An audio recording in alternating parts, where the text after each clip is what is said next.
Hiya, this is take two because my microphone had an error. I want to talk about Aspergers because I've not talked about it before in a video that I've done, and it's on my mind today because I watched a documentary about autistic people, profiling three young autistic men with various different forms of autism and their respective struggles and whatever. And there are some things that reminded me of things that have happened to me.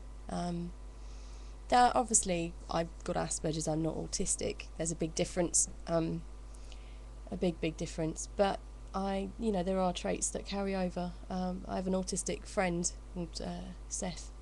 We chat about stuff, and it's amazing how much we have in common, really, in social situations sometimes, and how we feel and how we respond to stuff. But yeah, I'm trying to find a group somewhere to join, just because I haven't spoken to people about it, other people who have it.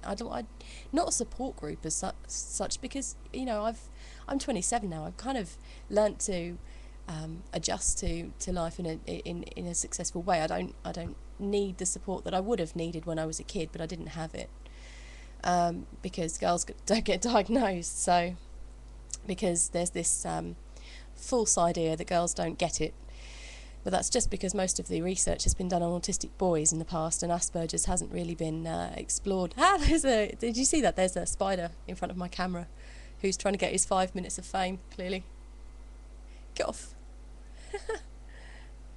Bless him. Yes, I'm trying to find this like an Asperger's support group or something, just to chat to people about our experiences and stuff.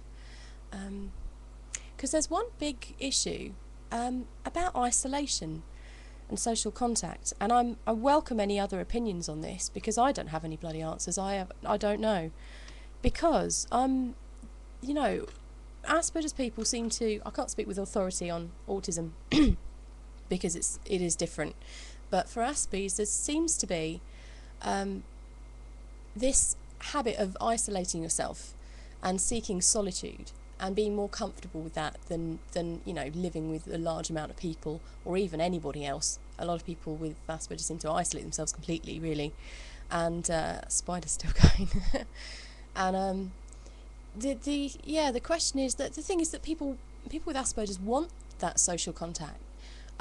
For example, I desire. I don't have a large family, so I would like to make one. I mean, I can imagine being very happy in that. Well, I mean, theoretically, I want to have a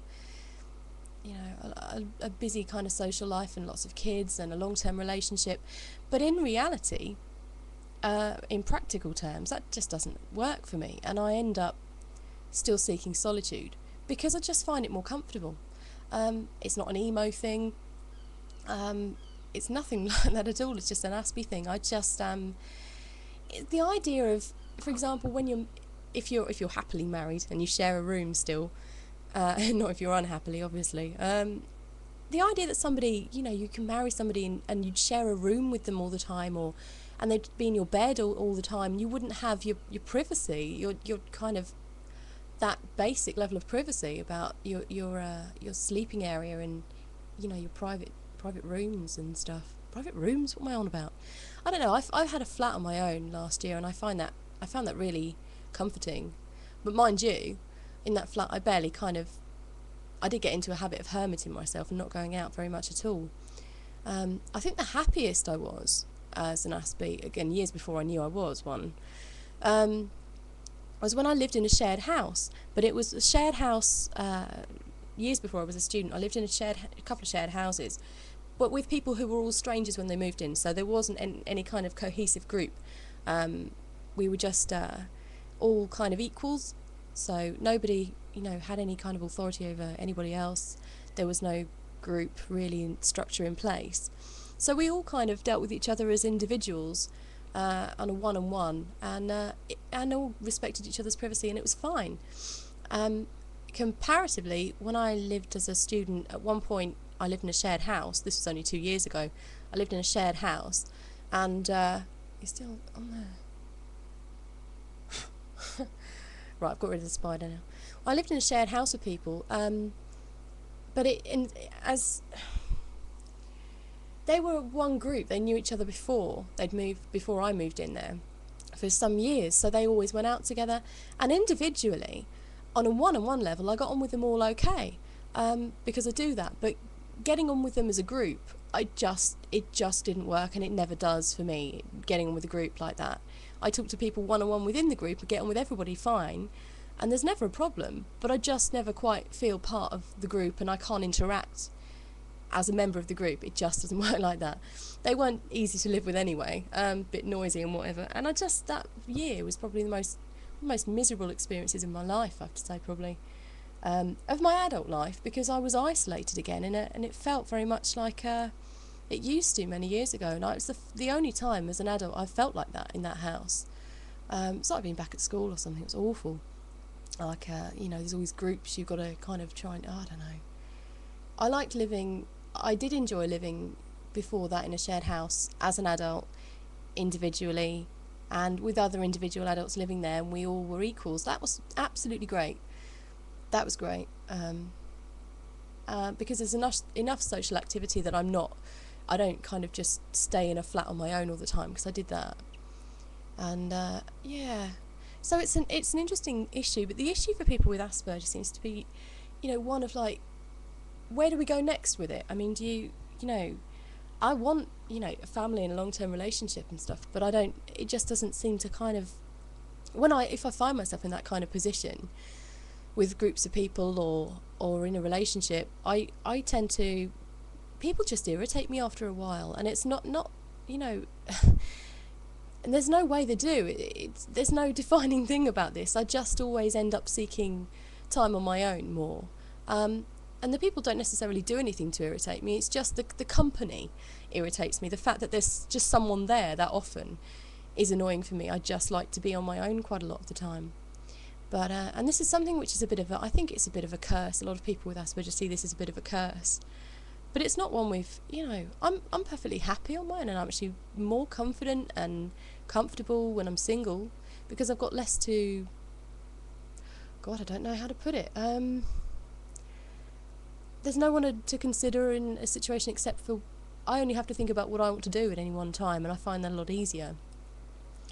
Oh God, maybe that's one thing to do with being in a group. I try and consider what everybody wants to do, and it becomes such a complicated big thing. Maybe, I don't know. This is, like I say, I'll put this out there because I'm interested in what other people with Asperger's might have to say about this, because the issue for us seems to be that we want social contact, and yet we shy away from it. And it's seems to be partly a deliberate thing to shy away from it, and partly just because there can be some issues with interacting. I mean, you can go to a party with all intention of interacting and end up standing by a wall, not knowing what to say to people. That's happened to me so many times, and I want that contact, but when I get involved in it, there's just so much sensory stuff going on around me, and so many people chattering and laughing, and I don't show emotion on my face much, so I sort of just try my best, and yet I still kind of always don't quite feel a part of what's going on. It's like I'm an observer rather than a participant, if you get what I'm saying. And I kind of embrace that and enjoy it, but I quite like it. And like I say, I've never experienced social problems in an Aspie way, in the way that it's described, and I think it's described slightly misleadingly, if that's a word, because I think the definition is that people with Asperger's find it very easy to get on with people one-on-one. Like I use the example in the house, I got on with those people one-on-one, but as a group, I just don't know how to function around a group. That's the only thing. But one-on-one with people, I'm absolutely fine, and I've never I don't have enemies and don't upset people, and there's never a problem. But the problem comes really, I suppose the big thing is about like personal relationships. So Aspie people who are in relationships, how do you do it? How do you reconcile your need for privacy and, stuff with your life, with your social life? Cheers.